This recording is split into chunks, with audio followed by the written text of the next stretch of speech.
문재인 대통령과 미국 트럼프 대통령의 다음 달 말 한미 정상회담을 앞두고 홍석현 미국 특사와 문희상 일본 특사가 오늘 출국길에 오릅니다. 청와대 취재기자 연결해 자세한 내용 알아봅니다. 강은나래 기자.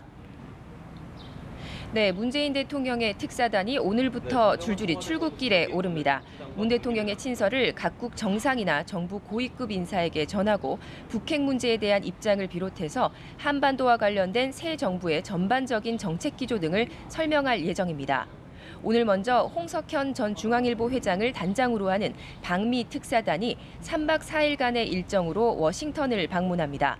홍 특사는 트럼프 행정부와 의회 인사 등을 만나서 동맹 의지를 다지며 다음 달 말 워싱턴에서 열릴 한미 정상회담을 위한 세부 일정을 조율할 것으로 보입니다.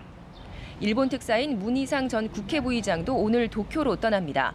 문 특사는 아베 신조 일본 총리와 기시다 후미오 외무상 등을 만나서 특히 일본군 위안부 합의에 대한 국내의 부정적인 여론과 새 정부의 입장을 전할 것으로 보입니다. 특히 한일 정상이 현안이 있을 때마다 수시로 양국을 오가며 만나는 셔틀 외교 복원 등 한일 관계 개선 방안에 대한 의견을 교환할 것으로 보입니다.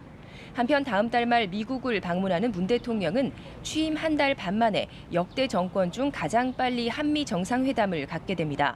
북핵 문제와 한반도 사드 배치, 한미 자유무역협정 FTA 재협상 같은 민감한 현안들이 산적한 상황에서 외교 공백 수습에 강한 의지를 보이는 모습입니다. 이런 가운데 문재인 대통령은 취임 일주일을 맞았는데요. 지난 일주일간의 행보도 좀 정리해 주시죠. 네, 문 대통령은 취임 첫날 야당 당사를 찾고 첫 인선도 유례 없이 대통령이 직접 나서서 발표했습니다.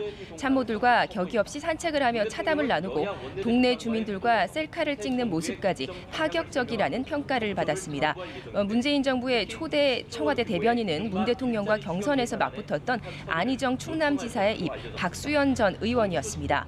호남 출신 이낙연 총리 후보자, 비문계 비서실장 임종석, 비검찰 출신의 민정수석 조국, 예산 전문가 이정도 총무비서관까지 문 대통령의 초기 인선은 대탕평, 대통합의 방점이 찍혔다는 평가입니다. 취임 나흘 만에 벌어진 북한의 미사일 발사 도발에 이전 박근혜 정부 장관들과 회의에서 머리를 맞대며 굳건한 안보 의지도 강조했습니다.